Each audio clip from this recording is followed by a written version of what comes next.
Halo guys, bertemu lagi dengan saya Gigi di Total Tekno Indonesia.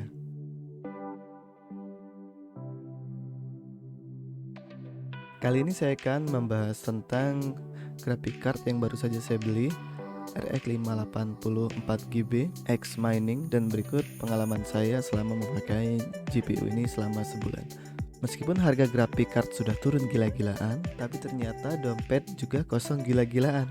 Begitulah yang dikatakan perakit PC hore-hore. Berapapun penurunan harga graphic card di pasaran, tak akan berpengaruh terhadap daya beli kaum tersebut seperti gua contohnya. Solusi paling masuk akal untuk kaum tersebut adalah dengan membeli graphic card cespleng seperti GTX 750 Ti atau RX 460. Tapi ini tahun 2022 cuy. Masihkah graphic card cespleng tersebut relevan untuk memainkan game kekinian dengan FPS yang nyaman? Kaum kerehore biasanya tak menuntut grafik rata kanan karena memainkan game terkini dengan FPS yang stabil di atas 30 sudah lebih dari cukup untuk memuaskan hasrat gaming mereka. Lantas, seperti apakah grafik card cespleng yang paling relevan untuk tahun 2022 ini?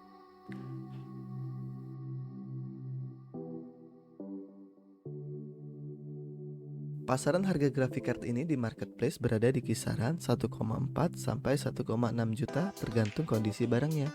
Kemarin saya mendapatkan RX 580 dari brand Power Color seharga 1,55 juta rupiah dengan kondisi X Mining yang mana untuk outputnya hanya menyediakan satu buah DVI-D.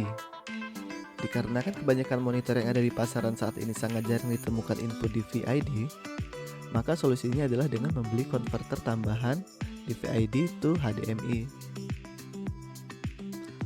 Dengan spek yang ditawarkan RX 580 4GB ini, yang lumayan jauh meninggalkan duo cespleng GTX 750 Ti dan RX 460, maka untuk bermain game terkini dengan resolusi 1080 dengan FPS minimal 30 FPS bukan lagi menjadi masalah dengan settingan grafis yang disesuaikan tentunya. Berikut beberapa game yang telah diuji di internet.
Can you turn it off?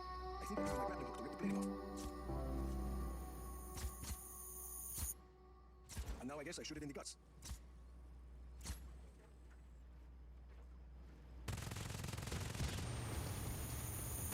Generator down. Yeah, okay, no more to go. You know where to look.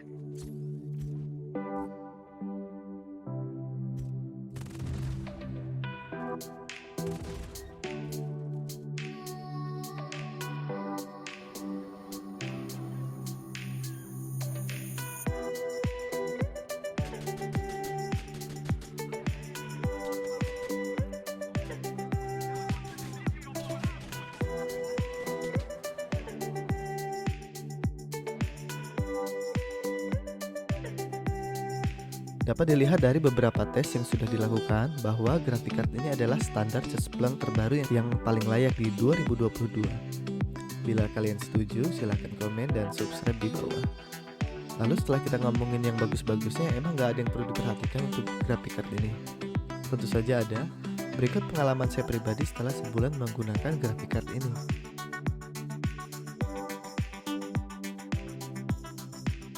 Sebagai informasi, monitor yang saya gunakan adalah ViewSonic dengan refresh rate 75 Hz.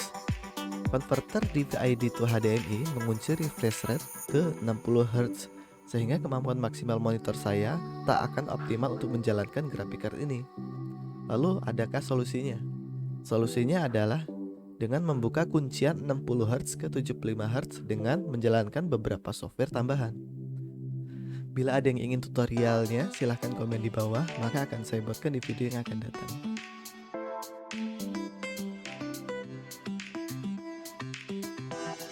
Beberapa orang mungkin akan kaget dengan matinya dua buah kipas setelah melakukan booting ke Windows. Tenang saja, itu bukan rusak, tetapi itu adalah fitur dari AMD yang bernama Zero RPM. Gunanya untuk mengurangi kebisingan akibat bunyi kipas pada suhu yang rendah. Bila hal itu membuat kalian was-was, takut graphic cardnya kepanasan, maka kita tinggal disable fitur Zero RPM itu di Adrenalin Software. Lalu kita tuning manual kecepatan kipasnya sesuai kebutuhan. Makin dingin makin baik, tapi perlu dipahami bahwa semakin kipas memutar dengan cepat, maka akan semakin besar noise yang dihasilkan.